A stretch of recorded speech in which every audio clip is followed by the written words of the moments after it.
भक्ती आणि त्यागाची अमर कथा. कृष्णा नदीच्या पवित्र तीरावर करवीर नावाचे एक सुंदर तीर्थक्षेत्र वसलेले आहे. फार वर्षापूर्वी या गावात सुखू नावाच्या एका साध्या भोळ्या आणि विठ्ठल भक्तीत तल्लीन राहणाऱ्या स्त्रीचे सासर होते. तिच्या पतीचे नाव होते दिगंबर, पण तिची सासू मात्र अत्यंत क्रूर आणि कजाग होती. सखूच्या पदरात सुखाचा एकही क्षण नव्हता. तिची सासू तिचा हर प्रकारे छळ करायची. तिला कधी पोटभर जेवण न देणे, उपाशी ठेवणे, एवढेच नाही तर क्षुल्लक कारणांवरून मारहाण करणे हा तिचा रोजचाच नियम होता. सकाळी उठल्यापासून ते रात्री झोपेपर्यंत सखूला अखंड घरकामात झुंबून ठेवले जायचे. एवढे सगळे कष्ट करून आणि छळ सोसूनही सासूचे टोमणे आणि शिवीगाळ तिला नित्य ऐकावी लागायची. पण सखू अत्यंत सोशिक होती. ती हे सारे छळ निमूटपणे सहन करायची आणि काम करताना तिच्या ओठांवर नेहमी एकाच नामाचा जप असायचा, विठ्ठल विठ्ठल. वारीची ओढ आणि सासूचा संताप. एकदा आषाढी एकादशीच्या पावन पर्वावर पंढरपूरला जाणारी वारकऱ्यांची दिंडी करवीर गावात आली. दिंडी कृष्णा नदीच्या तीरावर विसावली. तिथे टाळ मृदुंगाचा गजर सुरू झाला आणि वारकऱ्यांचे सुंदर भजन हवेत घुमू लागले. नेमकी त्याच वेळी सखू नदीवर पाणी भरण्यासाठी आली होती. वारकऱ्यांचे ते गोड भजन, कीर्तनकारांची वर्णन केलेला पंढरीचा महिमा आणि पांडुरंगांची थोरवी ऐकून सखू भारावून गेली. तिच्या कानावर विठ्ठल नाम पडतात तिचे भान हरपले. ती पाण्याचा घडा विसरून कीर्तनात तल्लीन झाली. त्या वारकऱ्यांचा अथांग आनंद पाहून तिच्या मनातही पंढरीला जाण्याची, विठ्ठलाचे दर्शन घेण्याची तीव्र ओढ निर्माण झाली. सखूने एक मोठा निर्णय घेतला. काहीही झाले तरी मी पंढरपूरला जाणारच. तिने तात्काळ आपली पाण्याची घागर एका शेजारणीच्या स्वाधीन केली आणि सांगितले, ही घागर माझ्या घरी पोहोचवून दे. आणि सखू त्या दिंडीसोबत पंढरपूरच्या वाटेने चालू लागली. तिकडे शेजारणीने सखूच्या घरी घागर नेऊन दिली तेव्हा सासूने कपाळाला आठी घालून विचारले, सखू कुठे गेली? शेजारणीने सखू वारीला निघून गेल्याचे सर्व वृत्त सांगितले. हे ऐकताच सासूचा संताप अनावर झाला. ती रागाने लालबुंद झाली.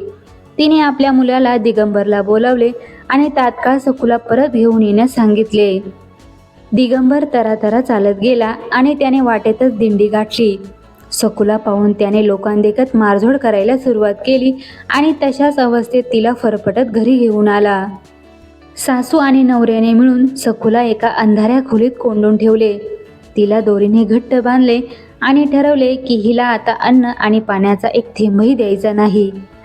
पांडुरंगाची धाव आणि सखूचे रूप. खोलीत बांधलेल्या अवस्थेत सखूला स्वतःच्या शारीरिक दुःखापेक्षा या गोष्टीचे जास्त वाईट वाटत होते की आता आपल्याला पांडुरंगाचे दर्शन घेता येणार नाही. तिने व्याकुळ होऊन खोलीतच विठ्ठलाचा धावा सुरू केला. देवा पांडुरंगा, माझ्या विठ्ठला, मला तुझ्या दर्शनाला येऊ दे रे, मला तुझ्या चरणांशी घ्या. सखूची ही निस्सीम भक्ती आणि तिचा भोळा पाहून साक्षात पंढरीचा विठ्ठल विरघळला. पांडुरंगाने रुक्मिणी मातेला सर्व हकीकत सांगितली आणि ते स्वतः स्त्रीवेश धारण करून सखूच्या त्या बंद खोलीत प्रगट झाले.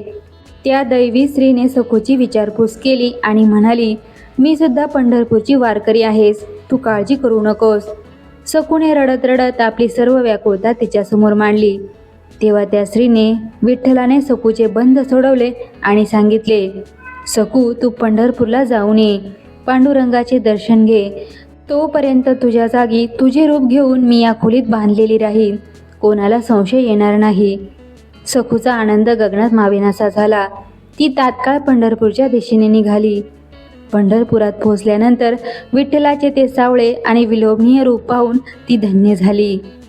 तिला आपल्या जन्माचे सार्थक झाल्यासारखे वाटले आणि चंद्रभागेच्या वाळवंटात विठ्ठलाचे ध्यान करतच तिने आपले प्राण देवाच्या चरणी अर्पण केले.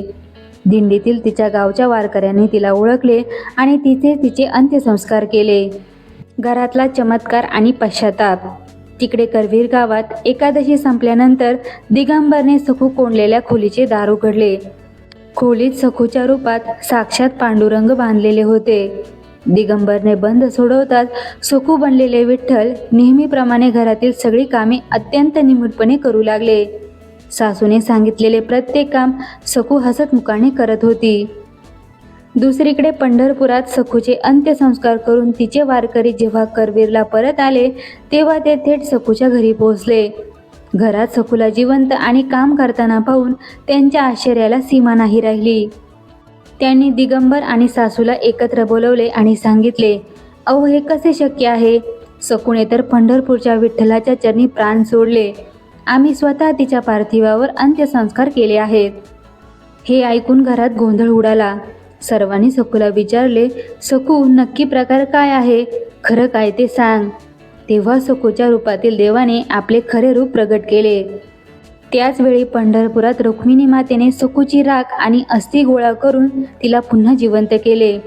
ती खरोखरची सखू 9 दिवसांचा प्रवास करून घरच्या दारात येऊन पोहोचली.